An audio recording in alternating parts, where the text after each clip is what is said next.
Welcome back. This is Morning News Today. South Africa continues to be lauded, that's praised, for its peaceful transition to democracy. 20 years on, it's often asked whether our story can inspire other groups in the rest of the world. Today, we focus on the Middle East. Joining me now in the studio is Israel's ambassador to South Africa, Lenk, and we've got Professor Farid Esak, who is from the Coalition for a Free Palestine. Gentlemen, good morning, and thank you very much for coming in. I don't think in the time we have this morning we'll be able to resolve centuries-old conflict in the Middle East. But I just want to try and get a sense of where we are at now. Over the last month, there's been negotiations again and facilitated by the United States between the Palestinians and the Israelis happening in currently, as you know. Last week, John Kerry, the U.S. Secretary of State, met with the Palestinian President Abbas in London, and both of them agreed there was a need to try and intensify the progress of these current Middle East peace talks. Some Palestinian groups feel there's no progress at all, but the Americans tend to differ, and the Israelis believe in this process that it can help. I just want to get a sense from you, from what you're seeing. How do you think? Let's start with you, Ambassador. What's your view on the current negotiations? I think one of the great lessons we have from South Africa, Nelson Mandela taught us to talk with our enemies, to find a way to work together. That's what Israelis and Palestinians are doing today. They're difficult issues in a very complicated region with Syria to the north and Egypt to the south. And we have hard issues, and it's different than in this area of the world, but we have to talk and negotiate and stick it out so that we can work it out for the benefit of Israelis and Palestinians. Professor Esak? Well, I think that invariably, in all situations of conflict, there is desperate need for conversations, especially if those conversations are to be an alternative to the ongoing humiliation of people, or to massacres, or to endless cycles of very, very destructive human lives that future generations, in fact, end up paying for. So in principle, yes, people, regardless of how they describe each other, terrorists or occupiers, fundamentalists, radicals, regardless of how we wish to describe those who disagree with us, at the end of the day, as human beings, we have no alternative but to talk to each other. A question I have in my mind is there's been several attempts in the past. I remember myself being a young journalist at the time when the Oslo Agreement was signed. I think it's about a decade ago, on the 10th of September, the late PLO leader Yasser Arafat and with Yitzhak Rabin, the Prime Minister of Israel, signing the Oslo Agreement under President Bill Clinton in the White House. And that sort of said, okay, you're an unelected representative of the people of Palestine, but we want to talk. Let's move forward. And there was a recognition of Israel's right to exist as a state.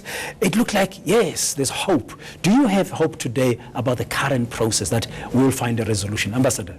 I do have hope. I'm raising 3 daughters, and the only way to live together is hope, and I want them to be able to live with our Palestinian neighbors in 2 separate states. It's different than in this country. Here, South Africans need to get married.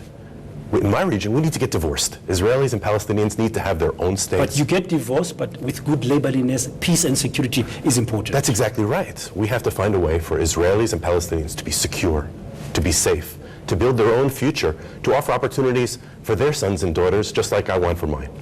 Professor Esak, what's your view about? It's an interesting analogy. I can also put it in this way, that the entire world saw the separation of human beings from human beings on the basis of race and ethnicity as the problem, and they called it apartheid. The ambassador comes along and saying that, well, that is the solution, the separation of people from each other on the basis of race and ethnicity.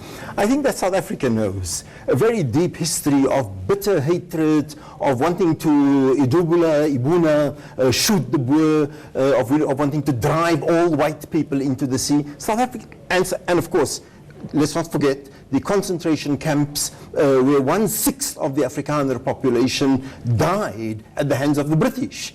And so the deaths of hundreds and thousands of people, in the middle of all of this, South Africa is able to say humanness is not essentially about the need for people to run away from each other, to live in fear of each other.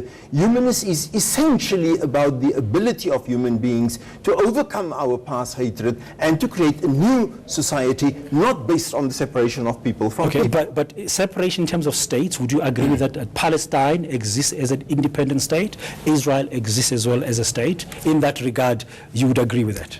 I would agree that if nations get together and decide that this is our state, Here we have an African state living right in the middle of Africa, Swaziland. I have no issues with the existence of Swaziland. Okay, Professor Isaac, you I would have no issue with the existence of Israel inside the larger Middle East. Okay, you are a South African who's part of the Coalition for a Free Palestine. Looking from far, Ambassador is an envoy. He's an Israeli, comes from the region, and he represents that area. As a South African, what would you say to him if you had an opportunity to say from you as a South African who's afraid of the Palestine, how do you think we can embrace each other, Palestinians and Israelis? As a South African, I would say that the one problem, my brother, that Israel has to de-link itself from is the idea that the solution to that region's problem lies in getting more of the same type there.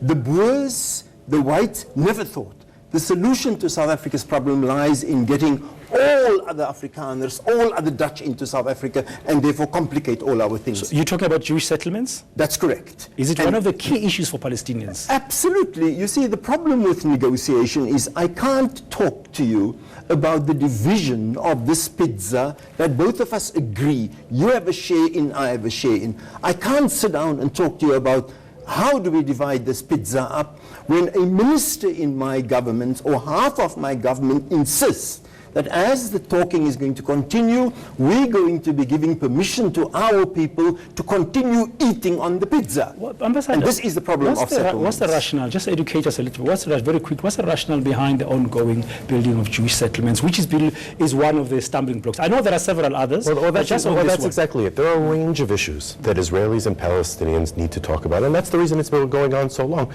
But I'm confused by some of the things I'm hearing this morning. Israelis and Palestinians agree on the idea that there needs to be a two-state solution. It's South African policy too. Not that we want to separate each other based on race, but we have different views and visions on how our future should be, and we agree on that. What we need to do, and what South Africa can do, where you can come in and because you have this warm relationship and a history with the Palestinian people, is encourage them to talk, encourage them to compromise. The lessons of South Africa are that's what you need to do, and that we need to live side by side with our own futures, building our own benefit, the old opportunities for our different people. Is South Africa currently supporting the latest talks? Well, actually, yes. The DIRCO came out with a statement together with some of your BRICS neighbors saying that you support the Kerry initiative and encourage Israelis and Palestinians to talk and to make peace. Yeah, there's lots of issues. I mean, we can't go into all of them besides the status of East Jerusalem and all of that, but we're just hoping that, watching from far and from a media perspective, that this time at least there could be a solution. And Ambassador, just from your perspective as an envoy to South Africa, what can South Africa and Israel do together? Oh, I think that there are lots of things. I think that, firstly, that what I talked about learning from South Africa's experience is very valuable to Israelis and to Palestinians. But I think that there are things that Israel can bring to South Africa too. Israeli agriculture takes place here in South Africa. I visited farms where Israeli drip irrigation is used for the benefit of farmers. There are Israeli technologies that can help prevent HIV, that can help have circumcision without doctors, without any anesthesia, and allow for people to save lives, to prevent HIV. Using Israeli innovation to benefit South Africans would be a wonderful thing, and that's what friendly countries do.